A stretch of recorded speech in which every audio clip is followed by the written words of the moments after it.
দুই পাশে দুই ছেলের অট্টালিকা, অথচ কোনোটাতেই ঠাঁই মেলেনি বৃদ্ধা মায়ের। ছেলেরা আরামায়েশে থাকলেও মা থাকেন খোলা আকাশের নিচে। এই বৃষ্টি কাদার মাঝেও ছেলেদের দালানে একটুখানি জায়গা হয়নি অভাগী বৃদ্ধা মায়ের।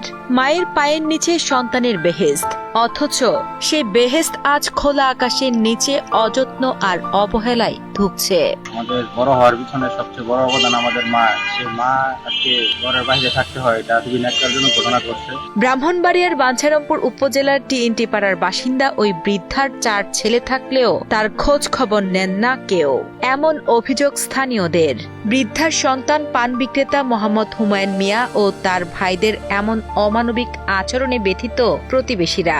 তাদের দাবি, 4 ছেলের মধ্যে 2 জনের পৃথক পাকা বাড়ি থাকলেও কোনো বাড়িতেই বৃদ্ধার স্থায়ীভাবে থাকার ব্যবস্থা হয়নি। ফলে দীর্ঘদিন ধরে খোলা জায়গায় অত্যন্ত কষ্টকর পরিবেশে দিন কাটছে তার। বিশেষ করে সন্ধ্যার পর মশার উপদ্রব বেড়ে যাওয়ায় চরম দুর্ভোগে পড়তে হয় তাকে। বৃষ্টি, প্রচণ্ড গরম কিংবা প্রতিকূল আবহাওয়ার মধ্যেও একই জায়গায় দিনরাত কাটাতে হচ্ছে বলেও অভিযোগ করেন স্থানীয়রা।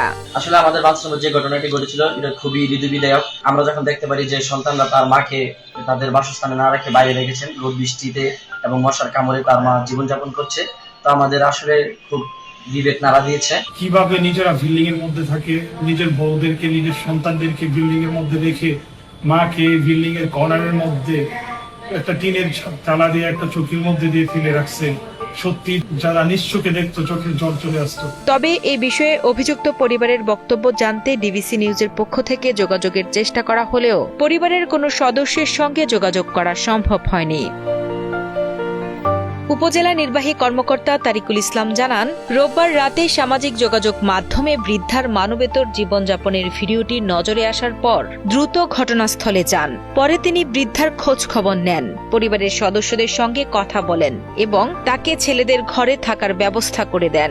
ভবিষ্যতে যাতে এমন পরিস্থিতির পুনরাবৃত্তি না ঘটে সে বিষয়েও পরিবারের সদস্যদের সতর্ক করেছেন বলেও জানান এই কর্মকর্তা। একজন বৃদ্ধা মা একটি দালানের পাশের ছোট একটা খুপড়িতে শুয়েছিলেন। চারিদিকে আগাছায় পরিপূর্ণ ছিল। আসলে এই চৌকি যেখানে তিনি বসবাস করছিলেন সেটা কোনো মতেই বসবাসের যোগ্য ছিল না। তৎক্ষণাৎ পরিবারের অন্যান্য সদস্যদের সাথে কথা বলি, তাদেরকে দীর্ঘক্ষণ বোঝানোর পরে তারা কনভিন্স হয়। এরপর তার মাকে তার ঘরের একটি রুমে তুলে দেওয়ার ব্যবস্থা করি। উপজেলা প্রশাসনের পক্ষ থেকে তাৎক্ষণিকভাবে 10,000 টাকা এবং কিছু শুকনা খাবার বৃদ্ধার জন্য দান করি। আমিও তাদেরকে সতর্ক করি, যদি ভবিষ্যতে এই ধরনের কাজ করে সেক্ষেত্রে তাদের বিরুদ্ধে আইন অনুযায়ী যথাযথ ব্যবস্থা নেওয়া হবে।